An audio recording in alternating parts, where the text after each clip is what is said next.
Twilight settles over Elmwood Street as the warm glow of antique lanterns spills onto the sidewalk.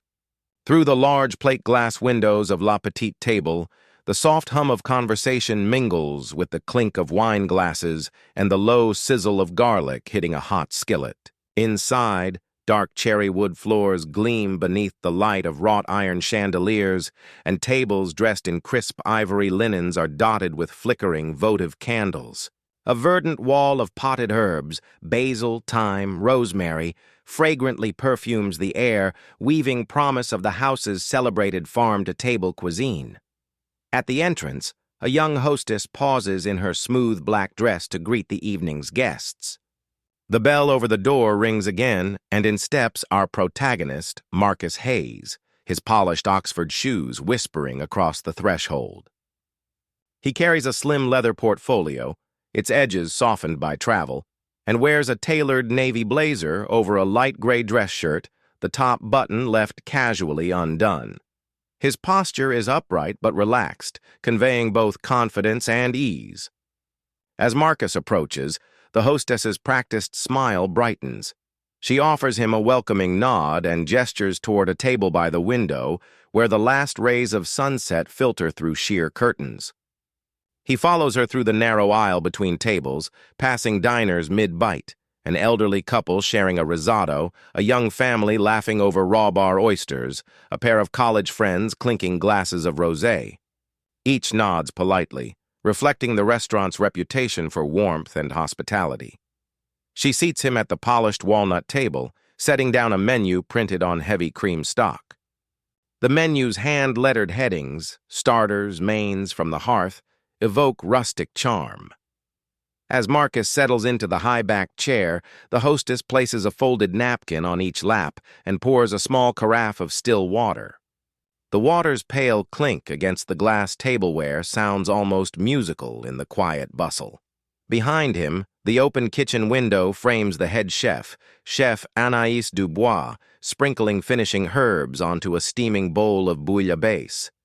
The soft hiss of the copper pans and the rich aroma of simmering tomatoes and saffron swirl through the room. Lantern light dances across the white subway tile backsplash, illuminating the chef's focused expression. When the hostess retreats, Marcus opens his portfolio, producing a business card embossed with the logo of Hayes Hospitality Group. He places it atop the menu, fingertips brushing the edges as if committing this evening to memory. He glances up, catching sight of the restaurateur, an older man with salt and pepper hair, laughing and exchanging pleasantries with regulars at the bar. Marcus's dark eyes reflect both respect and curiosity. He leans back, inhales the mingled scents of fresh bread and sizzling olive oil, and allows himself a moment of appreciation. Here, in this cozy bistro bursting with life and flavors, he anticipates a meal of genuine warmth and perhaps the beginning of a very different kind of deal. The hushed murmur of conversation and the gentle clatter of silverware filled La Petite Table as Marcus studied the menu's hand-lettered descriptions. He traced a fingertip over the line reading seared scallops with lemon-thyme emulsion before looking up toward the aisle for the waiter's approach. Warm lantern light flickered against the wine bottles displayed on a nearby shelf, and the soft aroma of rosemary from the kitchen drifted through the air. Moments later, a waiter in a pressed white shirt and charcoal vest appeared at Marcus's elbow. He carried a leather-bound order pad in one hand and wore a polite but guarded expression. Marcus closed his portfolio, slid it beneath the table, and greeted the waiter with a welcoming nod. "I'd like to start with the heirloom tomato salad, followed by the braised short ribs," Marcus began. His tone was calm, casual, the tone of a man accustomed to being treated with respect. The waiter glanced down at the menu, then up at Marcus's navy blazer and leather portfolio. For a heartbeat, his practiced smile flickered and tightened. He cleared his throat quietly, voice low but deliberate. "I'm sorry, sir, but we're not taking any more guests this evening." Marcus's brow lifted in surprise. The restaurant was still alive with empty tables. Several two-tops sat unoccupied near the window, their candles untouched. Voices continued to hum at neighboring tables, and the hostess behind him busied herself seating a late arrival. Puzzled, Marcus offered an easy smile. "Oh, I see quite a few open tables. May I ask why?" The waiter's eyes darted briefly down the row of tables, as if seeking an unspoken order. He swallowed. "Tonight is a private event for returning patrons. Reservations are full." His tone carried a subtle note, one Marcus barely caught, of assumption rather than courtesy. A faint hush rippled across the room. Diners at the nearest tables paused mid-conversation, forks suspended in mid-air as they noted the exchange. Two women near the bar exchanged glances. A young couple by the open kitchen looked on curiously. The warm glow of the kitchen's halogen lights highlighted Chef Dubois' furrowed brow as she slid a skillet back on the stove, sensing tension from the dining room. Marcus folded his hands atop the table, voice measured. "I understand private events happen," he said evenly, "but since there are open seats, I'd appreciate the chance to order." The waiter's lips pressed together. He glanced at the sheen of Marcus's portfolio, then at the empty chairs draped in crisp linen. The room seemed to hold its breath, lampshades casting soft pools of light, silver trays gleaming at the bar, the slight hiss of steam from the kitchen. Finally, the waiter shook his head. "I'm sorry, sir. There's nothing I can do." He offered a curt nod and stepped away, leaving Marcus alone at the table, the gentle clink of cutlery resuming around him and the distant sizzle of garlic in the open kitchen like a reminder of the hospitality he was being denied. A sudden hush rippled through La Petite table as the waiter's polite refusal echoed off the cherrywood floors. Marcus sat motionless, chestnut hair illuminated by the lantern light, portfolio still tucked beneath the table. Around him, diners froze mid-bite, forks suspended in mid-air, wine glasses poised on the brink of a sip, servers pausing in their tracks. 2 tables away, a couple in their early 30s exchanged uneasy glances. The woman's rosé trembled in her hand as she lowered her glass, and her companion shook his head, whispering under his breath, "Did you hear that?" They turned him away. A trio of college students at the bar leaned forward, elbows pressing into the polished counter, eyes darting from Marcus to the departing waiter. Their low murmurs, "Who does he think he is?" "I can't believe they said that," rose like a tide of gossip. At a corner table, an elderly regular, a gentleman in a tweed blazer, narrowed his eyes and muttered to his companion, "They always give me the best seat, but this man, I haven't seen him here before." His friend, busy dabbling her spoon into creme brulee, lifted her eyebrows but said nothing, the moment too charged for idle chatter. Behind Marcus, Chef Anaïs Dubois momentarily stepped from the kitchen's pass, her crisp white coat catching the glow of the halogen bulbs. She watched him with furrowed brows, concern flickering in her dark eyes as she wiped her hands on her apron. The open kitchen chatter died down as her line cooks paused, sensing the tension bleeding through the swinging door. Marcus remained calm, shoulders squared and hands folded in his lap. He met the curious stares with a neutral gaze, giving nothing away. The lantern's warm glow carved soft shadows across his features, strong jawline, steady brown eyes, which only deepened the contrast between his composed dignity and the restaurant's sudden chill. The hostess, standing nearby, hovered uncertainly between serving guests and rushing to his table. Her crisp black dress rustled as she cleared her throat. "Sir, I'm very sorry," she began, voice gentle but strained. A beat passed, too long. Then she recovered her practiced poise and returned to seating another party, her footsteps quick and discreet. In that charged silence, Marcus allowed himself a slow, deliberate exhale. The restaurant's fragrance of garlic, rosemary, and fresh bread hung in the air like a promise unfulfilled. Waiters resumed their duties, though the clatter of plates and soft laughter now carried an undercurrent of guilt. Voices fluttered back into life, but each carried a cautious tone, as if waiting to see what Marcus would do next. His table light flickered with the bounce of a passing server's tray. He pressed a fingertip to the portfolio's edge and stood, every inch the picture of calm authority.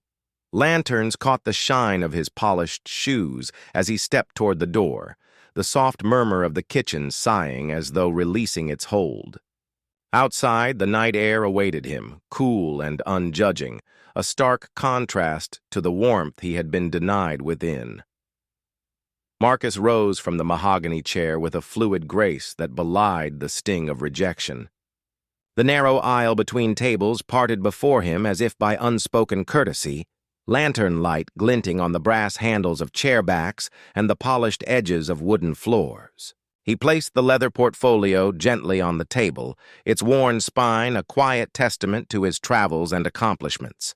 Diners turned in their seats, some curious, some sympathetic, as Marcus straightened his blazer and smoothed the lapel with a single measured motion.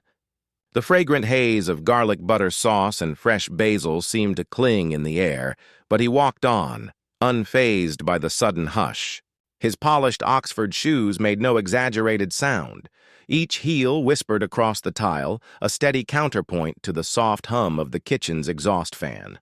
Reaching the hostess stand, he paused to catch the eye of the young hostess, whose practiced smile had faltered once too often during his refusal.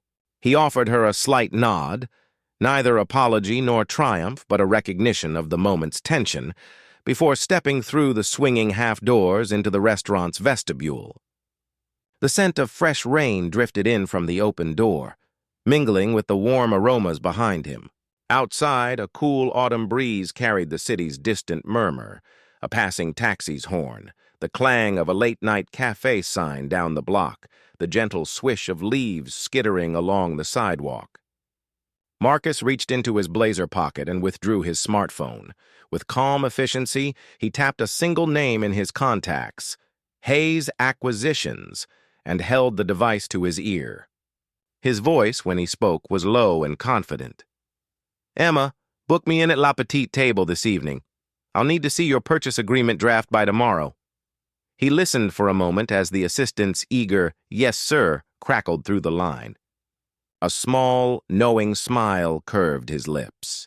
He pocketed the phone, glancing back at the warmly lit storefront where the hostess assembly line had resumed its motions, now tinged with silent questions. A sleek black SUV idled curbside beneath the amber glow of the street lamp. Its tinted windows reflected the restaurant's lanterns like dark mirrors.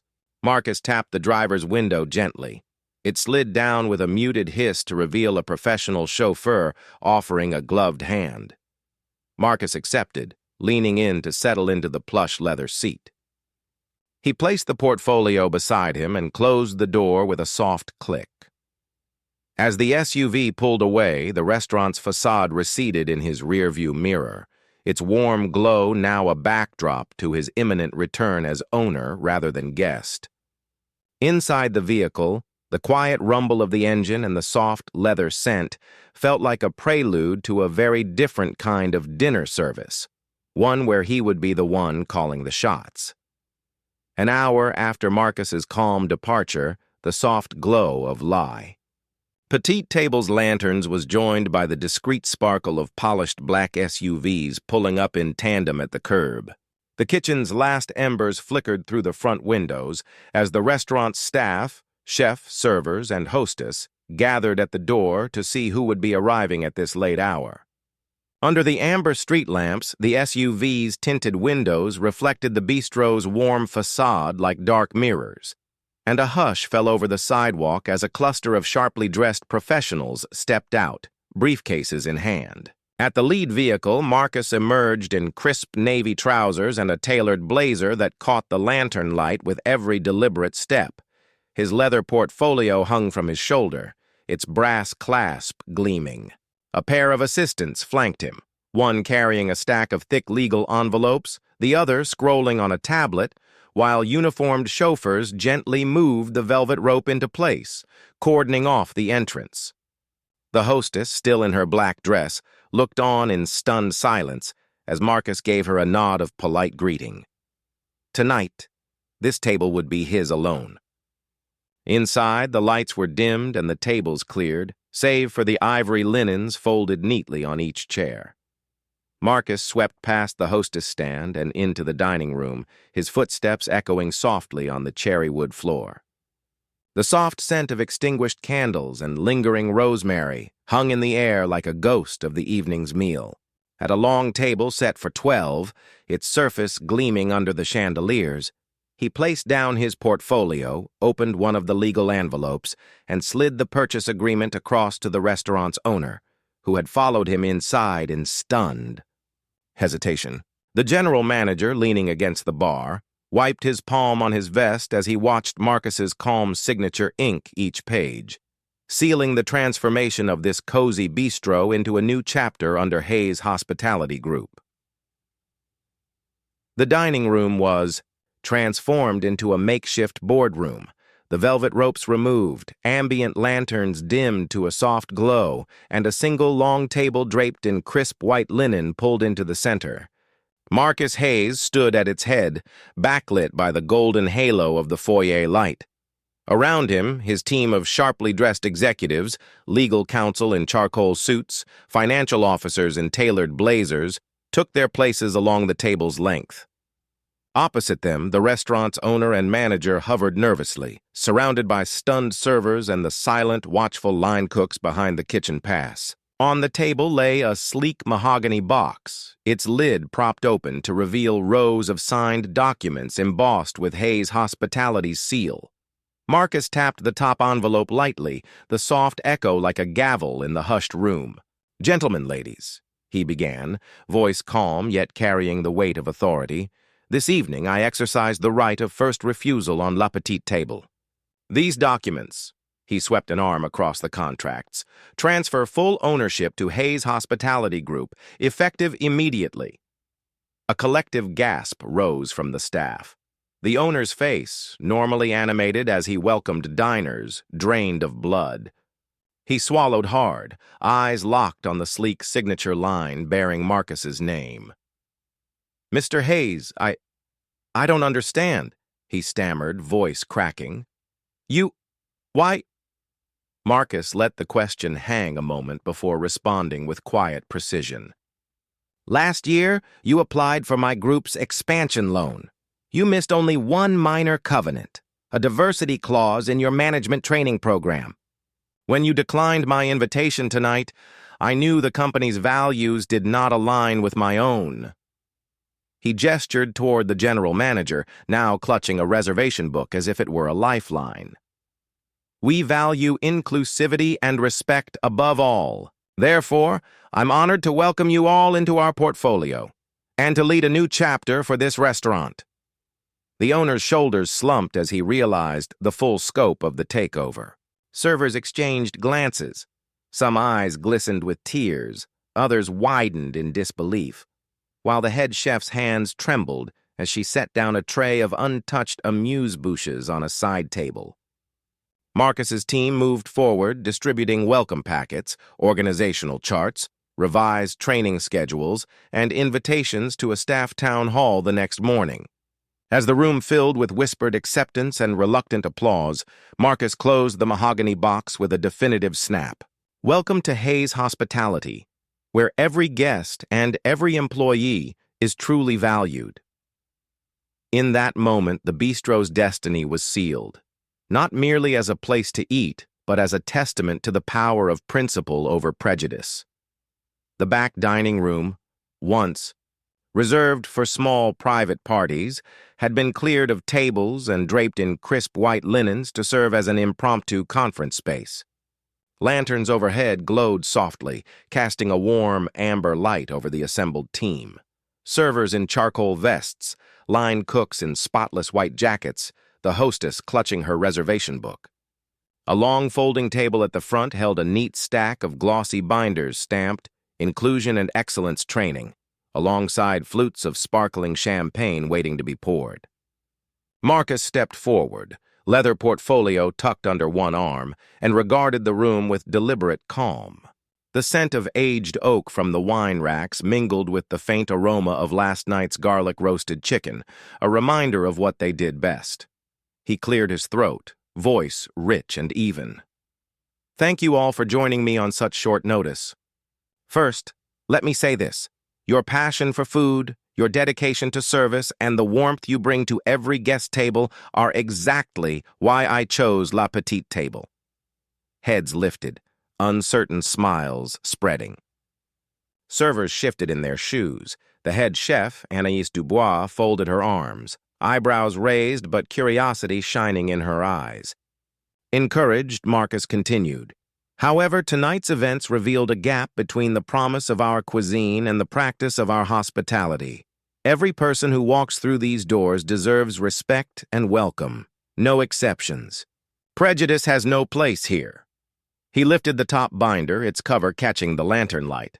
Starting tomorrow, we will begin a comprehensive inclusion and excellence program. These binders include training modules on unconscious bias, respectful communication, and equitable service standards.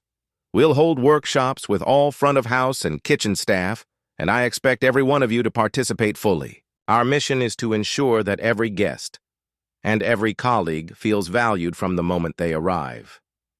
A hush settled as the weight of his words sank in. Then the restaurant's owner, once so certain in his old ways, stepped forward, face pale but resolute. He placed a hand on the table and met his staff's eyes.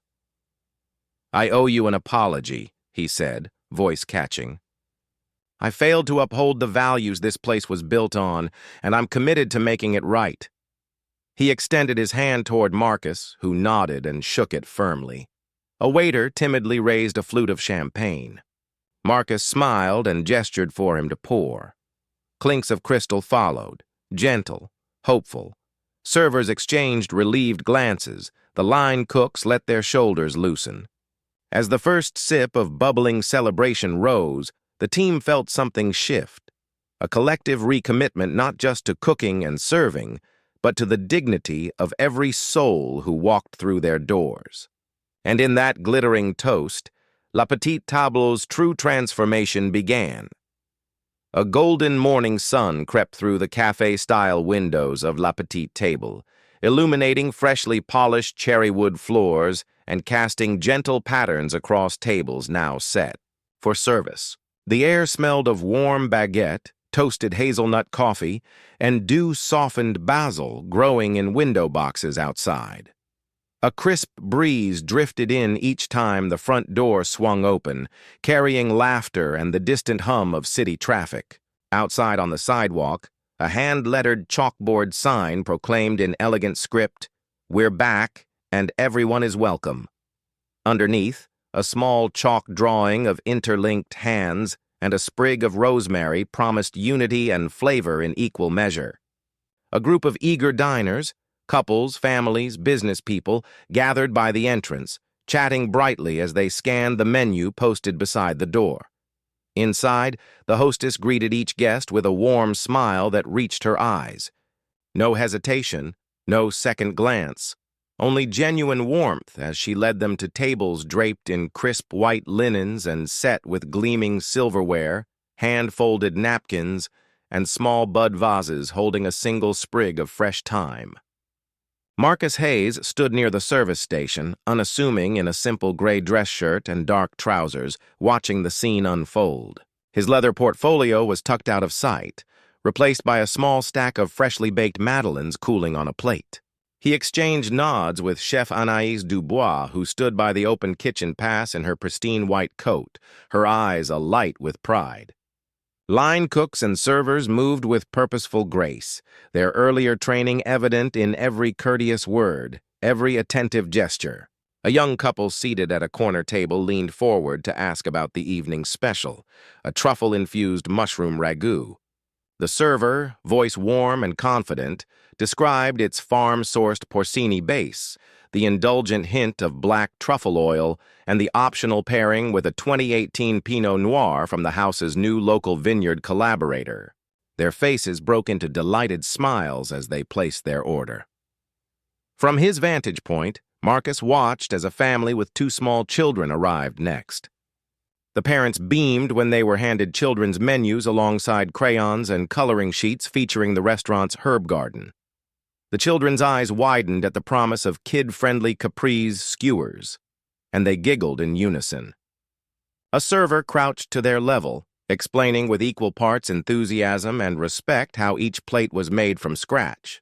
Between seating new guests, Marcus gently approached the hostess and whispered a touring chef's request for a mid-service tasting of the chef's special soup. Within moments, a small bowl of velvety roasted squash bisque, drizzled with sage butter foam, was delivered to him. He lifted a ceramic spoon, inhaled the sweet aroma of autumn produce, and tasted its richness. He closed his eyes briefly in approval before signaling to Chef Dubois with a quick thumbs up. As the lunch service grew in momentum, laughter and conversation swelled to a comfortable crescendo. The clink of cutlery, the soft hiss of espresso machines, and the low thrum of customers recounting favorite dishes created a tapestry of sound that felt like homecoming. Near the entrance, the restaurant owner, now director of guest experience, stood alongside Marcus, greeting new arrivals with genuine enthusiasm. Their partnership represented the restaurant's rebirth, built on respect, inclusion, and the shared joy of good food. Finally, as the noon hour approached its peak, Marcus stepped forward to address his team. Servers paused in mid-service, chefs lifted their eyes from the stove. He cleared his throat softly. "Thank you all for embracing this new chapter. Today isn't just about reopening these doors, it's about opening our hearts. Let's keep making every guest feel truly welcome." A murmur of heartfelt applause rippled through the room. Marcus raised a freshly brewed cup of single-origin Ethiopian coffee, its steam curling like a benediction. Chef Dubois joined him with a flourish of her chef's toque, and together they toasted the staff. In that moment, amid the hum of satisfied diners, the glow of midday sunlight, and the aroma of simmering sauces, La Petite Table stood transformed. The lessons of exclusion had given way to inclusive excellence, and its doors were open not only to those who could afford to dine, but to every person who sought nourishment of body and respect of spirit.